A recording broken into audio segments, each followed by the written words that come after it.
Bonjour à toutes et à tous. Cette vidéo est consacrée au chapitre 5 du cours Éthique, Sciences, Histoire, Société. Dans cette vidéo, nous nous intéresserons à comment l'université a évolué au fil des siècles, quelles ont été ses missions, comment la communication entre les chercheurs a évolué, et quelles sont les stratégies de financement de la recherche. Et enfin, nous aborderons la question de la fraude en sciences et de la déontologie des scientifiques. Commençons par l'évolution des universités. On considère traditionnellement qu'il y a trois grands stades d'évolution des universités. Le premier est l'université médiévale. Alors, l'essor économique de l'Occident s'accompagne d'une multiplication des écoles durant le Haut Moyen-Âge, c'est-à-dire le Xe et XIe siècle. Donc on assiste à la création d'écoles de cathédrales, d'écoles de monastères, d'écoles privées. Il faut savoir que depuis 1179 et le troisième concile de Latran, ces écoles requièrent une autorisation d'enseigner, qui est délivrée par l'évêque ou son représentant. Donc à cette époque, en Europe, l'enseignement est un monopole de l'Église. Et le but est de garantir une orthodoxie religieuse. Alors, ces écoles visent principalement à former des lettrés compétents pour gérer les affaires publiques, donc les administrations d'État, ainsi que les affaires privées, celles des princes, des nobles, les commerces, et ainsi de suite. Le latin est la langue d'enseignement officielle. On n'enseigne pas dans les langues vulgaires. Et l'enseignement est principalement oral. La dictée est interdite, il existe très peu de livres ou de bibliothèques à l'époque. Je rappelle que l'imprimerie de Gutenberg ne va se développer qu'en 1450. Les matières enseignées à l'époque sont ce qu'on appelle les arts libéraux, c'est-à-dire la grammaire, la rhétorique, la dialectique, l'arithmétique, la musique, la géométrie, l'astronomie, également les sciences sacrées, donc la théologie, et les disciplines dites pratiques, c'est-à-dire le droit et la médecine. Les disciplines mécaniques et lucratives sont exclues. Alors le savoir repose sur un certain nombre de textes vénérables qui font autorité et dont on peut dégager des connaissances. Donc principalement des textes sacrés, les textes de droit romain de Justinien, des auteurs grecs, ainsi de suite. Au XIIIe siècle, de nombreuses écoles vont décliner, mais d'autres vont s'organiser en universités. Ce sera le cas de Bologne, Paris et d'Oxford. Université vient du latin universitas, corps, compagnie, corporation, collège, association, et il s'agit de l'abréviation de l'expression médiévale Universitas Magistrorum et Scholarum, qui signifie association ou corps des professeurs et des élèves. Donc, deux modèles émergent. À Bologne, on aura une corporation dirigée par les étudiants, qui engage les maîtres, et à Paris et Oxford, on a une corporation dirigée par les maîtres, donc qui s'organisent entre eux pour offrir un service aux étudiants. L'idée de base de l'université est de construire une communauté d'entraide mutuelle, notamment pour se protéger. Donc, par exemple, le collège de Sorbonne de l'université de Paris, qui est consacré à la théologie, est fondé en 1253. Les universités sont sous la protection pontificale. Donc elles échappent aux autorités locales des évêques, ainsi qu'aux autorités des princes. Elles sont autonomes, mais elles restent dépendantes de l'autorité de l'Église, et donc soumises à une obligation d'orthodoxie. Alors vous pouvez voir ci-dessous les sceaux des principales universités, Oxford, Bologne et Paris. Donc j'attire votre attention sur les symboles religieux qui sont présents sur tous les sceaux, qui donnent également une hiérarchie très claire. Donc si on prend par exemple le sceau de Paris de 1246, vous voyez au-dessus au centre la Vierge à l'Enfant, un peu plus bas Saint-Nicolas et Sainte-Catherine, puis en beaucoup plus petit vous avez les professeurs, et tout en dessous vous avez les étudiants.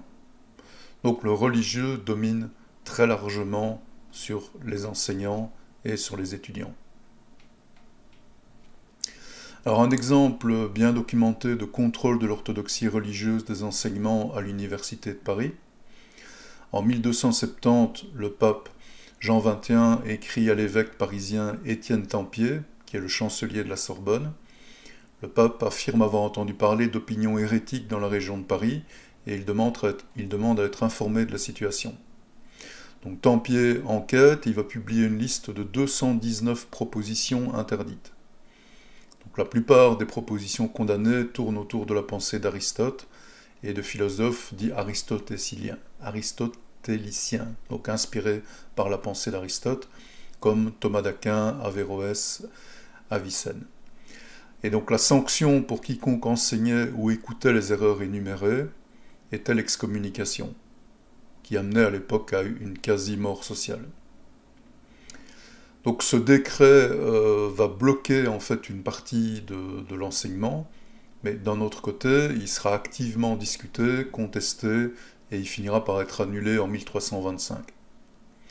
Donc déjà, on peut noter qu'à l'époque, les communautés d'enseignement étaient assez réticentes à subir la censure des autorités. Alors, les étudiants à l'époque viennent principalement des classes moyennes urbaines. On y retrouve peu de nobles.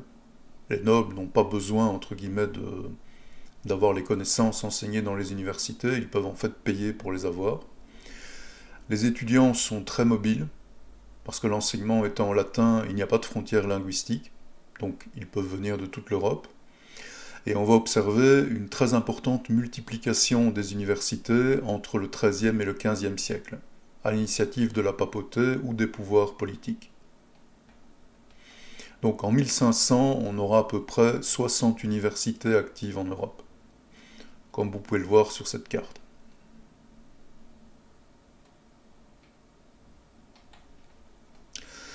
Alors le travail des maîtres dans ces universités est principalement d'expliquer et d'interpréter les textes de référence. C'est ce qu'on appelle de l'exégèse. Les premières universités extra-européennes, elles, vont apparaître après 1500 dans les colonies, donc par exemple Saint-Domingue et Mexico, et le but est de former les administrateurs des colonies. Au XVIe-XVIIIe siècle, on va avoir un éclatement de l'unité des institutions universitaires suite à la nationalisation de plus en plus poussée des universités. Les princes vont progressivement essayer de prendre leur contrôle. Et aussi surtout suite au schisme religieux, donc notamment le schisme entre protestants et catholiques. Les religieux en Europe vont se déchirer entre protestants et catholiques, et donc ça entraînera progressivement un retrait du pouvoir des religieux des universités. Donc le financement par l'État des universités va s'accroître, ce qui va marquer la fin de l'autonomie des universités vis-à-vis de l'État. Et ça introduit des possibilités de réglementation, évidemment par les autorités locales, puisqu'elles financent l'université. On va progressivement voir aussi une diminution de la mobilité des étudiants, puisque les universités sont nationalisées, et une augmentation de la proportion d'étudiants de la haute bourgeoisie et de la noblesse. Alors le mouvement humaniste qui naît en Italie au milieu du XIVe siècle et qui s'étend ensuite à toute l'Europe va progressivement remettre en cause le modèle de l'université médiévale. Donc les critiques sont nombreuses.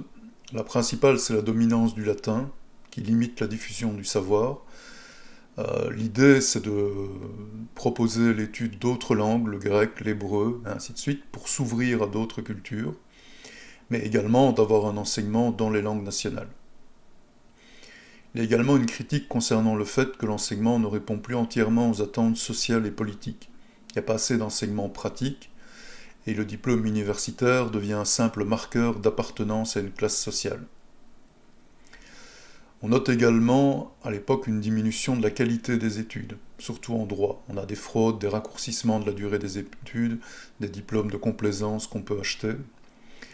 Et donc, on observe que les compétences professionnelles commencent à s'acquérir de plus en plus en dehors des universités.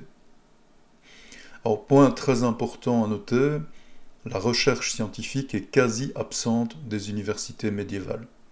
Ça n'est absolument pas leur mission principale. Leur mission principale, c'est l'enseignement, par l'interprétation, la diffusion des textes sacrés, mais pas la production du savoir en tant que tel. Donc, suite à toutes ces critiques au XVIe et XVIIIe siècle, plusieurs réformes des universités vont être menées par les États. L'État va contrôler la nomination des enseignants de manière de plus en plus importante. On va introduire de nouvelles disciplines, l'histoire, la géographie, les mathématiques appliquées, les sciences administratives. Et on a progressivement un changement d'objectif de l'enseignement des universités. Elles vont de plus en plus viser à former des serviteurs de l'État. Et donc, on va remplacer la formation orthodoxe demandée par l'Église par une formation orthodoxe recommandée par l'État. Donc, pour faire face à l'incompétence des universités et notamment aussi à leur résistance aux réformes, à partir du XVIe siècle, beaucoup d'États vont commencer à créer des institutions indépendantes des universités. Ce seront les académies et les écoles professionnelles. Donc les académies, ce ne sont pas des lieux d'enseignement, ce sont des lieux de sociabilisation et d'échange pour les scientifiques. On parle à l'époque de sociétés savantes. Ce sont des lieux de savoir parce qu'elles disposent de vastes bibliothèques. Donc on a par exemple le Collège royal, devenu ensuite Collège de France, qui est créé en 1530, l'Académie française en 1636, l'Observatoire de Paris en 1667. Les écoles professionnelles, elles, vont dispenser un savoir beaucoup plus pratique. Donc on a par exemple une académie de chirurgie, des écoles d'ingénieurs civils ou militaires qui vont se créer en France. Les académies, il faut le noter, sont aussi à la base de ce qu'on va appeler l'open science. Donc c'est là que les scientifiques vont commencer à interagir ensemble de manière active et surtout à échanger leurs connaissances et donc à permettre une diffusion libre de ces connaissances. Ce qui n'était pas forcément le cas auparavant. Auparavant, les scientifiques étaient beaucoup plus repliés entre guillemets sur eux-mêmes. Bien sûr, ils communiquaient via des lettres ou via des livres, mais c'était quand même beaucoup moins actif que le fait de pouvoir se réunir dans des endroits consacrés à ça, où ils avaient accès à une très vaste bibliothèque. Alors pour information, pour essayer d'être un peu complet, il existait évidemment des institutions d'enseignement non européennes, notamment avant le Xe siècle. Toutes ces institutions étaient fortement associées avec le religieux, que ce soit la religion islamique, le bouddhisme, le confucianisme. Donc dans le monde islamique, on avait les madrasas et les grandes institutions savantes, par exemple la maison de la sagesse au IXe siècle à Bagdad. En Inde, on avait plusieurs structures, comme les Mahaviharas et les institutions brahmaniques, et en Chine, les académies impériales. Une des différences à noter avec l'Europe, c'est l'absence de corporations étudiantes et également d'autonomie juridique. Ces universités très fortement liées au clergé du pays en question, ainsi qu'à l'État et aux princes. Alors, comment la communication scientifique était-elle organisée à l'époque ? Donc au XVIe et XVIIe siècle, la communication entre chercheurs s'effectuait principalement au moyen de lettres. Donc les chercheurs communiquaient sur les travaux en cours, et ils communiquaient aussi évidemment via des livres. Là, ils communiquaient les travaux finalisés. Alors c'est assez archaïque évidemment par rapport à ce que nous connaissons maintenant, mais les lettres présentaient pas mal d'avantages pour l'époque, notamment le fait de pouvoir s'échanger assez rapidement et de ne pas être soumise à la censure des États ou de l'Église, ce qui permettait une certaine liberté dans la recherche scientifique. Ces premiers réseaux informels d'échanges scientifiques seront en fait à l'origine des académies. Donc on va créer des réseaux de chercheurs via des échanges par lettres principalement, et ensuite ces chercheurs qui sont en contact les uns avec les autres vont être invités à se réunir dans les académies.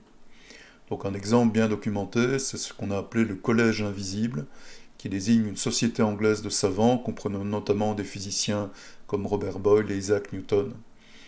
Et donc cette société de savants donnera notamment naissance à la Royal Society of London en 1660. Au XVIIe siècle, on va également voir la création des premières revues scientifiques. Donc en 1665, on aura en France la création du Journal des savants, qui est plus un journal littéraire que réellement scientifique. Et en Angleterre, on aura les Philosophical Transactions of the Royal Society, qui est une revue qui existe toujours et qui est considérée comme la plus ancienne revue scientifique. Donc dans ces revues scientifiques, on aura des scientifiques de renom comme Faraday, Darwin et Newton qui publieront. Donc je vous mets ici pour le plaisir un exemple de publication de Newton en 1671 dans le Philosophical Transactions of the Royal Society, où il va décrire sa théorie de la lumière. Et je l'ai souligné ici en rouge, Newton explique bien l'importance des observations et des expériences pour prouver sa théorie. Donc en résumé, les universités médiévales ont principalement une mission d'enseignement. Le savoir dans ces universités doit être en conformité avec l'orthodoxie religieuse. On y mène très peu de recherches. Elles ont surtout lieu en dehors des universités, en partie dans les académies vers le XVIe, XVIIe siècle. Donc celles-ci vont jouer un rôle très important dans l'émergence d'une communauté scientifique et d'un savoir scientifique ouvert. Donc un savoir scientifique qui n'est plus secret, qu'on va diffuser et échanger.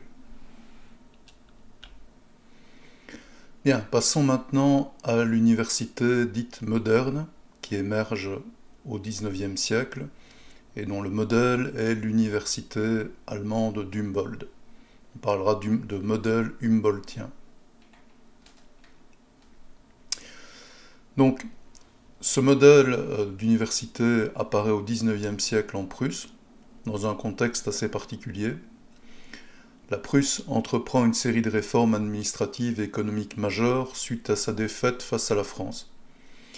Un consensus se forme sur l'idée que la défaite militaire de la Prusse est liée au retard économique et technologique, donc aussi militaire, par rapport à la France où aurait dominé une vue plus utilitariste du savoir, avec des écoles d'ingénieurs. Et donc l'éducation va être perçue en Prusse comme jouant un rôle clé pour assurer la victoire. Donc l'objectif est d'élever le niveau d'éducation générale.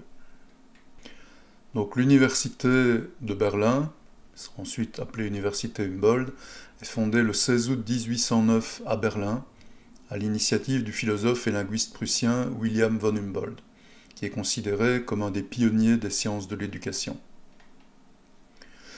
Donc ce modèle d'Humboldt ne sort pas de rien, il est l'aboutissement des réformes qui ont été déjà engagées au XVIIe et XVIIIe siècle et dont je vous ai parlé, réforme de l'université. Et donc ce modèle vise à faire de l'université à la fois un lieu d'enseignement, de recherche et de formation à la recherche, ce qui est tout à fait nouveau. Donc cette association entre enseignement et recherche, c'est ce qui va très longtemps distinguer l'université de tous les autres établissements d'enseignement, qui seront consacrés uniquement à l'enseignement. Elle va également marquer l'émergence de la professionnalisation de la recherche. C'est le moment où on va commencer à engager et à payer des gens pour faire de la recherche scientifique. Donc dans ces universités, les résultats des recherches vont être présentés publiquement selon le modèle qui avait été déjà développé et accepté dans les académies, donc ce qu'on appelle aujourd'hui l'open science. Donc l'université devient, dans l'université moderne au XIXe, un lieu de recherche, et le lieu surtout d'une recherche désintéressée, sans réelle préoccupation utilitaire, et donc à l'abri des contingences du monde. Donc on y considère la connaissance comme un bien commun, ce qui explique qu'on peut la partager librement. On n'essaye pas de thésauriser sur la connaissance et de se faire de l'argent avec. Alors, ce modèle d'université est financé par l'État, mais indépendant de l'État. Donc Humboldt écrira « L'État ne doit rien exiger des universités qui se rapportent immédiatement et directement à lui ». Donc là, on voit émerger le principe de base de ce qu'on appellera beaucoup plus tard la liberté académique. Donc dans ces universités, les professeurs sont nommés à vie par l'État, et celui-ci finance, sans en principe y mettre de conditions, la recherche. Et donc celle-ci peut s'effectuer librement et sur un temps long, le temps d'une carrière entière.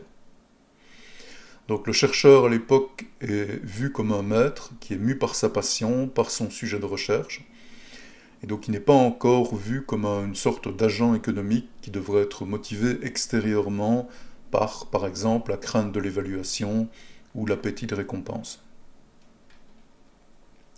Alors ce modèle humboldtien va essaimer et exercer une grande influence sur certains pays, notamment aux USA, et il sera un peu considéré comme l'âge d'or académique, parce que c'est le modèle qui consacre en principe le plus de liberté aux professeurs.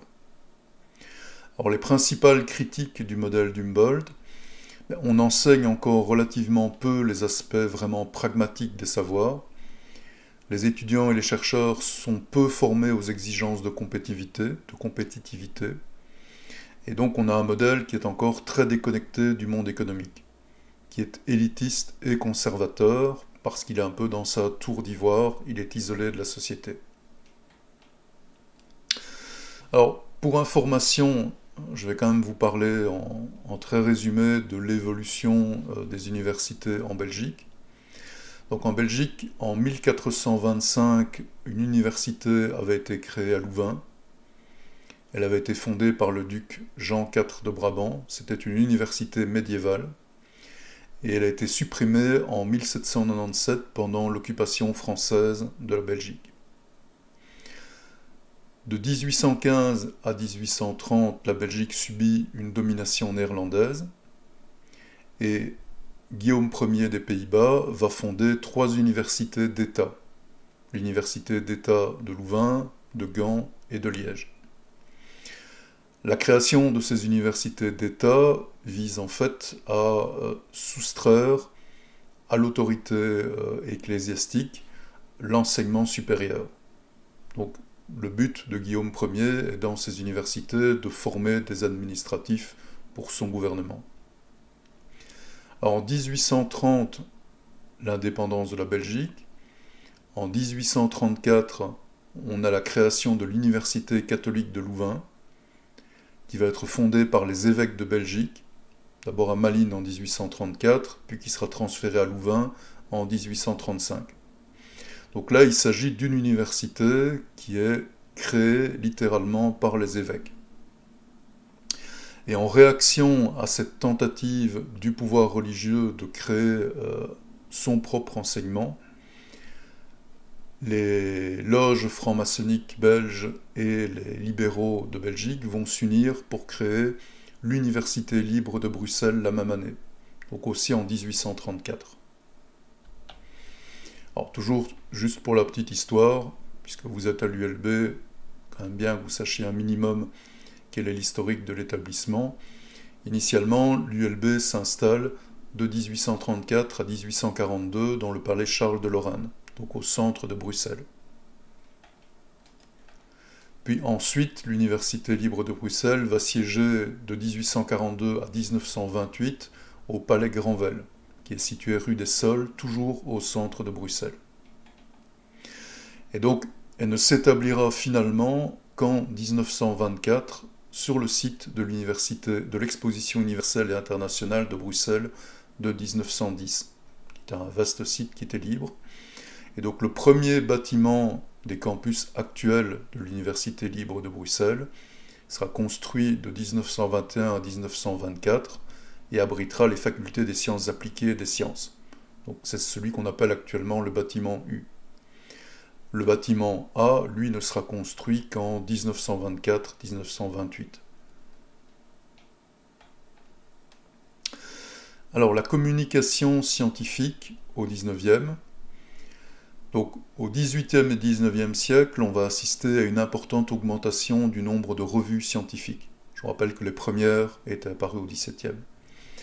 Plusieurs revues majeures, toujours en activité, sont créées à cette période.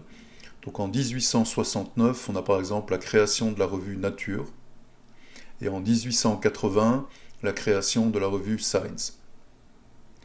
Et en 1900, Science va devenir le journal de l'Association américaine pour l'avancée des sciences, qui est fondée en 1848 et qui est l'une des plus anciennes associations scientifiques.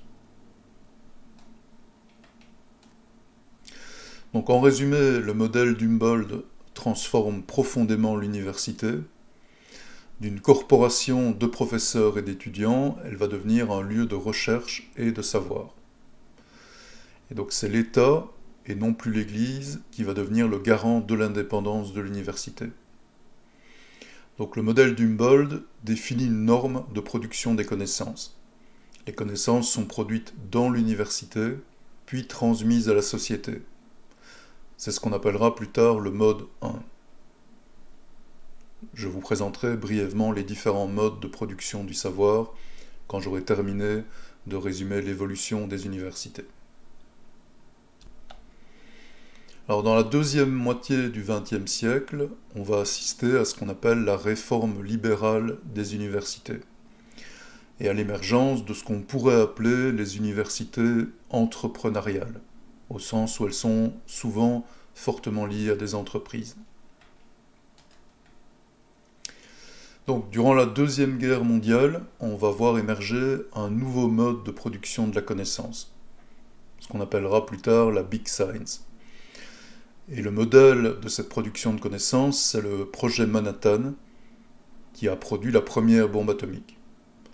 Donc le projet Manhattan, c'est une coopération internationale inédite entre militaires et scientifiques, qui va employer plus de 130 000 personnes sur plus de 30 sites. Donc c'est un projet vraiment gigantesque. Et c'est l'exemple type d'une recherche nécessitant de très vastes investissements financiers et financée principalement par les gouvernements. Et c'est une recherche qui mêle aussi recherche fondamentale et appliquée. Donc aujourd'hui, j'en parlerai plus tard, mais on oppose la Big Science, donc la recherche avec de très très gros moyens, un très grand nombre d'individus impliqués, un processus qui vise généralement des applications technologiques. On oppose cette Big Science à la Small Science, qui est généralement réalisée par des petits groupes d'individus et qui a souvent une visée de recherche fondamentale. Alors après 1945, l'université va faire face à plusieurs crises majeures. Donc, entre 1950 et 1973, on a tout d'abord une forte croissance économique et une massification de l'enseignement supérieur à partir des années 60. Donc sur fonds publics, on va construire beaucoup de nouvelles infrastructures, engager beaucoup de professeurs, et on aura une très forte augmentation du nombre d'étudiants dans les années 70. Donc l'université va devoir faire face dans les années 70 à ce qu'on appelle la démocratisation de l'enseignement supérieur. Mais en 1973 et en 1979, on a les chocs pétroliers qui vont créer une crise économique majeure. Et donc en 1980, en réponse au ralentissement économique et à la hausse du chômage, les gouvernements vont mener une politique d'austérité publique, d'inspiration libérale. Et donc, l'État, qui est le principal financeur de l'université, va resserrer progressivement les cordons de la bourse. Donc ce qui est emblématique à l'époque, c'est par exemple les réformes anglaises, qui auront beaucoup d'influence ensuite en Europe. Donc Margaret Thatcher arrive au pouvoir en 1979, et elle va se fixer pour objectif de réduire drastiquement les dépenses publiques et de donner la priorité à la croissance économique.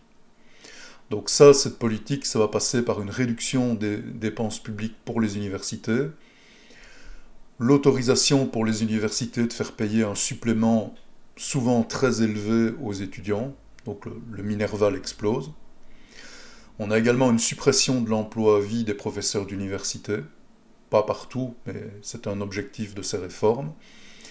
L'État va également progressivement définir les objectifs des recherches, pas de toutes les recherches, mais en tout cas d'une partie.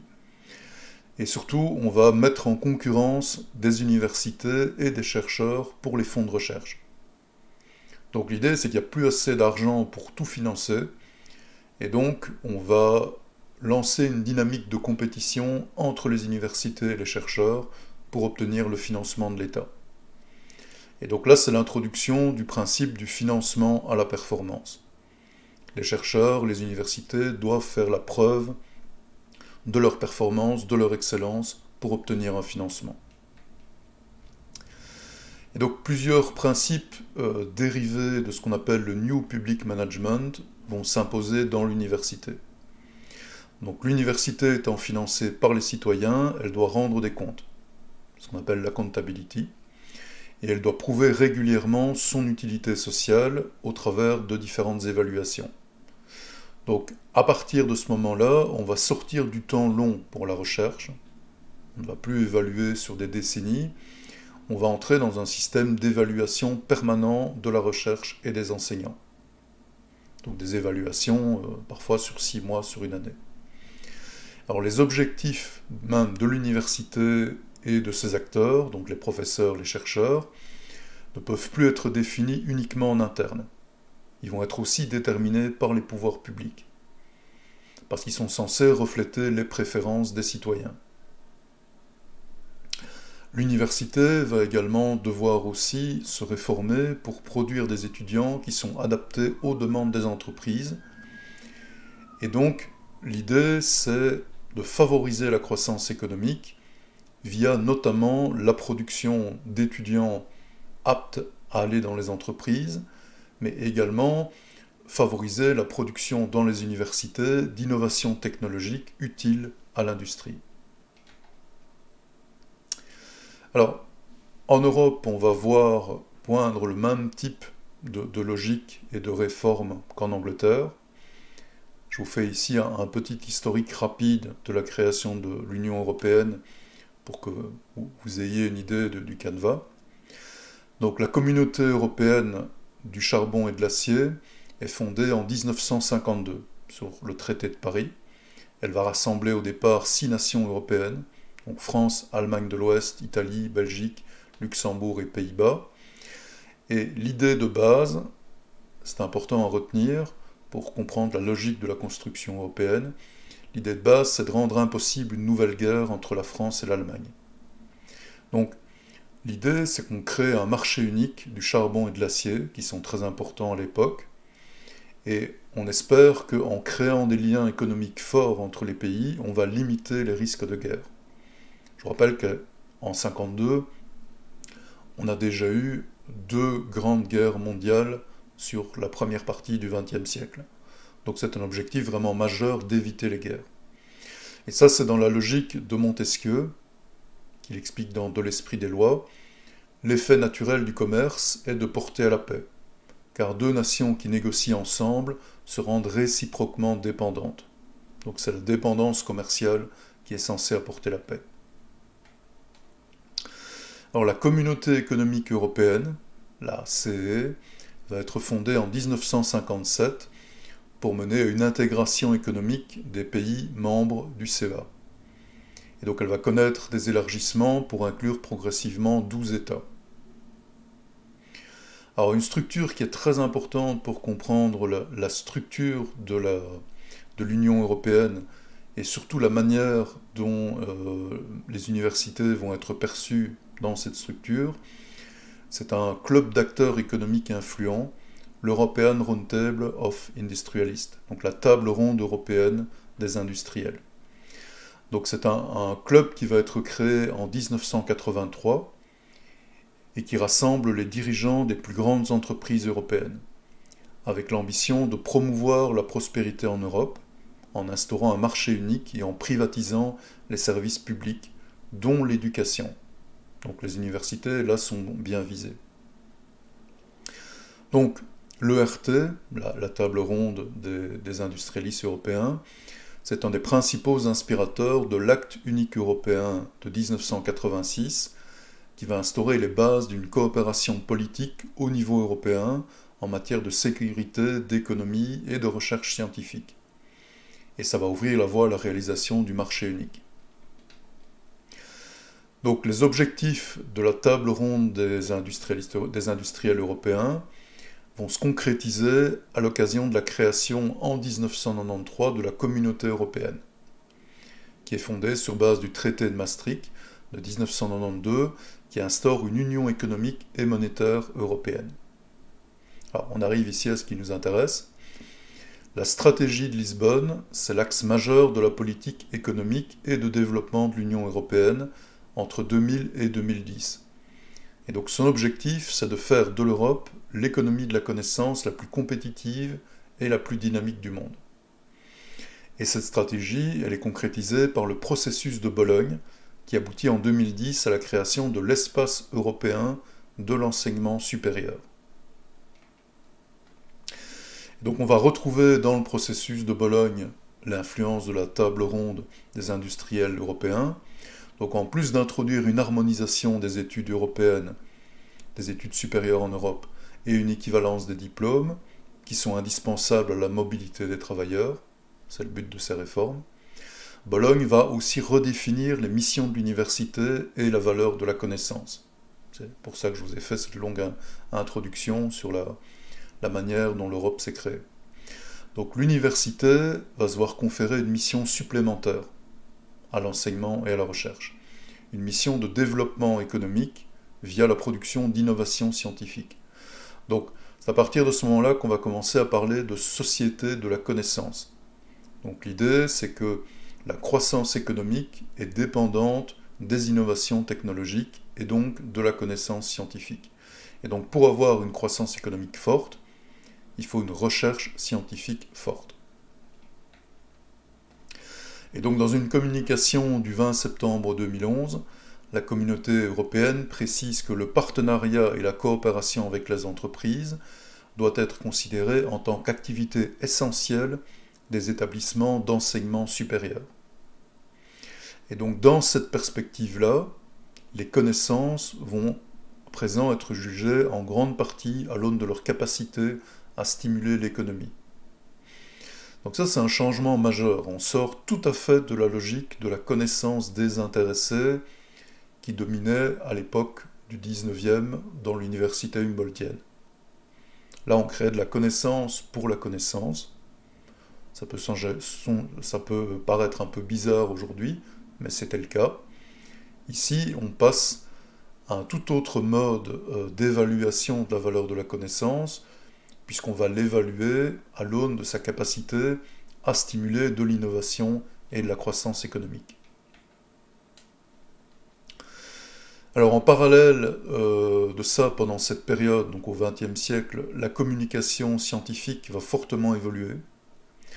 Donc de 1960 à 1970, on a une privatisation très importante. Donc des éditeurs commerciaux vont devenir les propriétaires de revues scientifiques de haute qualité, qui auparavant étaient généralement publiées par des organisations académiques. Donc ce qui était, entre guillemets, la propriété, ce qui était géré par des scientifiques, va progressivement être géré par des commerciaux. Et donc à partir du moment où c'est privatisé, où ça devient des entreprises, il va y avoir un mouvement de concentration. Donc de 1980 à 1990, on va avoir 4 grands groupes d'éditeurs anglo-saxons qui vont détenir à peu près 40% du marché de l'édition scientifique et technique. Et donc qui dit concentration, dit quasi-monopole et dit possibilité d'imposer des prix relativement hauts pour la publication scientifique et pour l'accès à ces publications scientifiques. Et donc, c'est à partir de ce moment-là que les universités et les scientifiques se sont retrouvés face à un problème financier important. Ils devaient payer des sommes très importantes, non seulement pour publier leurs articles, mais ensuite également pour y avoir accès. Donc, en réaction à cette situation-là, à partir des années 1990, et surtout grâce au développement d'Internet, on va voir l'émergence d'un mouvement pour le libre accès aux publications scientifiques. Donc en 2019, on en était à peu près à 31% des 71 millions d'articles publiés entre 1950 et 2019 qui étaient en libre accès. Donc c'est un mouvement qui a continué à prendre de l'ampleur et qui chaque année gagne un petit peu plus pour rendre le maximum d'articles scientifiques en libre accès. Donc la réforme libérale des universités signe la liquidation du modèle d'Humboldt. L'université perd progressivement son statut d'institution indépendante financée par l'État et elle va progressivement adopter un modèle d'entreprise, où elle doit trouver l'essentiel de son financement via des partenariats avec l'État et le privé. Donc ça, c'est surtout vrai dans les pays anglo-saxons. Dans certains pays européens, on reste encore assez proche du modèle d'Humboldt, dans le sens où l'État finance une bonne partie de l'université. Toutefois, l'État finance relativement peu, et donc si l'université veut disposer de beaucoup d'argent, elle est obligée finalement de collaborer avec l'industrie pour obtenir des financements supplémentaires à l'État. Donc dans cette évolution libérale, la compétition, le marché, ça devient le principe organisateur de l'université. Et on voit émerger un nouveau mode de production du savoir. La valeur du savoir devient fixée par son utilité pour la société ou les entreprises.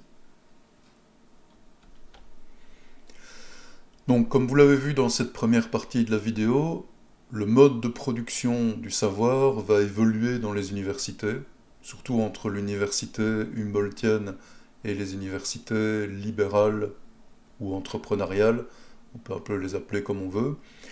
Donc je vais essayer ici, dans ce sous-chapitre, de résumer les modes de production de la connaissance et de vous donner une petite idée de la littérature qui existe sur le sujet. Donc au sein d'une société de la connaissance, donc une société de la connaissance, c'est une société qui fait des innovations le carburant de l'économie, la production de connaissances utiles, donc qui répondent aux besoins des entreprises, devient une priorité pour les universités. Donc ça devient, comme je l'ai expliqué précédemment, la troisième mission des universités, une mission de développement économique. Et donc cette mission, elle a été théorisée principalement par des sociologues et des économistes.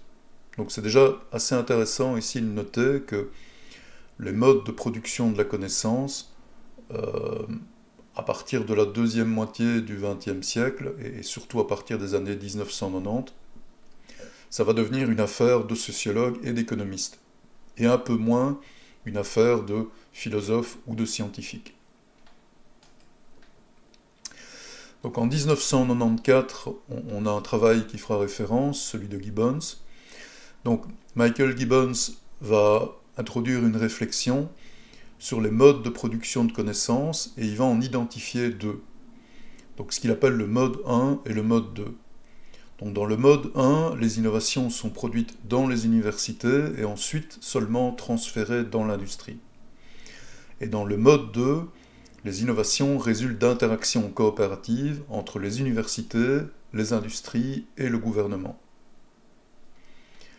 Et donc, pour Gibbons, ces deux modes de production des connaissances coexistent à l'époque où il s'y intéresse, et il fait le constat que dans le cas du mode 2, étant donné qu'on mobilise des connaissances plus larges, c'est-à-dire l'expertise à la fois des universités, des gouvernements et des compagnies privées, on a une production de connaissances qui, pour Gibbons, est plus efficace, surtout pour produire des innovations technologiques, des innovations qui vont être économiquement et socialement utiles. Donc on commence à introduire à l'époque l'idée de best science, d'une meilleure science, plus adaptée pour servir de carburant entre guillemets à l'économie et permettre des bienfaits au niveau de la société. Alors le travail de Gibbons, c'est pas vraiment une révolution conceptuelle. Hein. Le mode 1, c'est ce qu'on a toujours traditionnellement appelé la recherche fondamentale. Donc une recherche sans but appliqué, on va produire des concepts. Et le mode 2, c'est une recherche appliquée, on vise à produire des technologies. Et le mode 2 associe évidemment une valeur sociétale aux résultats scientifiques, ce qui est en principe absent du mode 1. Les concepts de la recherche fondamentale, c'est un peu de la science pour la science. On n'est pas censé véritablement les juger sur une base d'applicabilité. Alors je précise qu'à l'époque de Gibbons, donc début des années 90, le mode 1 et le mode 2 sont supposés coexister. Gibbons et les autres auteurs de l'article actent simplement l'existence de deux modes distincts. Alors ça va changer avec les années 2000, et notamment avec les travaux de Hetzkowitz et Leidesdorf, qui vont introduire le concept de la triple liste. Donc eux font le constat que le système politique dominant dans les pays anglo-saxons se caractérise par un chevauchement des pouvoirs publics, des universités et des entreprises privées. Donc ils mettent en évidence le fait qu'il y a de multiples organisations hybrides qui existent aux interfaces entre l'État, l'université et les entreprises privées. Et donc, pour ces deux auteurs, le mode 1, qui sacralise entre guillemets l'autonomie des universités, l'indépendance de l'université et de la science, pour eux c'est un système qui est non naturel et qui avait en principe une vocation transitoire. Ils estiment que ce modèle d'université indépendante, autonome, a été développé surtout pour protéger la science de la corruption des doctrines nazies ou communistes. Et dans ce mode, c'est l'État qui régule les relations entre l'industrie et l'université. Mais ils insistent sur le fait que ce n'est pas un système qui est naturel ni très efficace. Et donc pour eux, le mode 2, ce serait le mode naturel de la production de la connaissance, et donc c'est le mode 2 qui devrait pour eux s'imposer.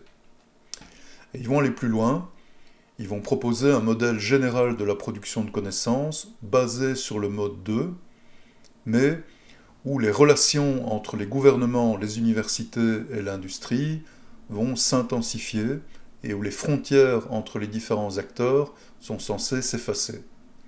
Et pour eux, ça correspond à un mode 3. On va créer une multitude de réseaux et d'organisations hybrides pour lier les universités, les États et l'industrie.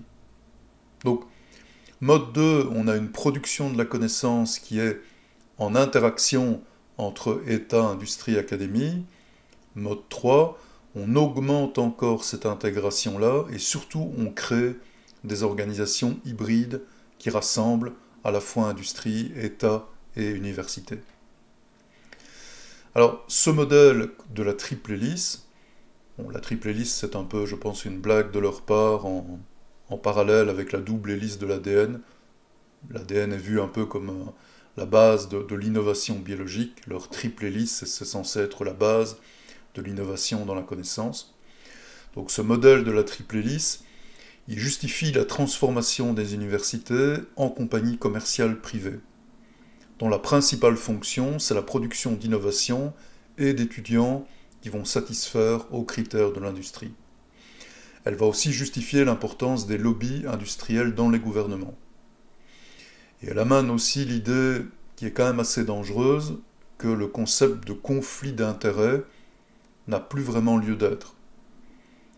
Donc le conflit d'intérêts, ce serait le fait de ne pas travailler uniquement pour, par exemple, l'intérêt général quand on est dans une université, mais d'avoir des intérêts privés, comme par exemple le fait de diriger une entreprise au sein de l'université. Dans le modèle de la triple hélice, le mélange des genres, le fait d'être dans l'université, dans l'industrie, dans le gouvernement, ça devient la règle et ça n'est plus l'exception. Et donc ça, on verra quand je présenterai la déontologie scientifique que ça représente quand même un problème assez important. Parce qu'à partir du moment où on attend des chercheurs qui s'investissent dans les industries, l'industrie a généralement à cœur la défense de ses propres intérêts et plus ceux de la société dans l'entièreté. Donc, ce qui va se développer sur base de la triple hélice, c'est une tendance à proposer une interconnexion de toutes les composantes de la société pour produire une connaissance et des innovations qui soient économiquement et socialement désirables. C'est ça qui va s'imposer. Et donc on a toute une série de travaux d'études qui vont se développer sur base du concept de triple hélice. On va proposer la quadruple puis la quintuple hélice. Et donc l'idée, en fait, là, c'est d'intégrer de plus en plus de choses pour arriver à ce que certains auteurs appellent une approche démocratique de l'innovation ou une démocratie de la connaissance. Donc, on ne va plus seulement mettre en interaction l'université, l'État, les industries, on va rajouter les médias, le public et toute une série d'autres structures. toujours avec l'objectif d'orienter, entre guillemets, au mieux la recherche pour qu'elle colle aux attentes de la société. Donc là, on sort complètement de l'idée d'une recherche désintéressée, un petit peu indépendante de la société, et dont le seul but serait de faire croître la connaissance et la compréhension du monde. Là, on va vraiment vers une recherche qui a véritablement pour but de satisfaire la société, de répondre à une série de demandes. Donc pour les théories dominantes de la production de connaissances, la production optimale d'innovation nécessite que l'université soit intégrée à un réseau d'entreprises, ce qu'on retrouve avec la triple hélice, et prenne en compte les attentes de la société dans son ensemble, ce qu'on va retrouver avec la quadruple et la quintuple hélice. Et donc en conséquence, l'université doit intégrer les normes des entreprises, elle va perdre son statut d'institution indépendante pour devenir en partie un agent au sein du libre marché. Donc ça, c'est une transformation vraiment majeure. Donc comme on va le voir dans la suite de ce chapitre, cette modification de la manière de produire des connaissances, cette modification dans la manière d'évaluer la valeur des connaissances, ça va beaucoup influencer la manière dont on va financer la recherche scientifique, et ce changement de mode de financement aura des impacts sur la qualité également de la production scientifique.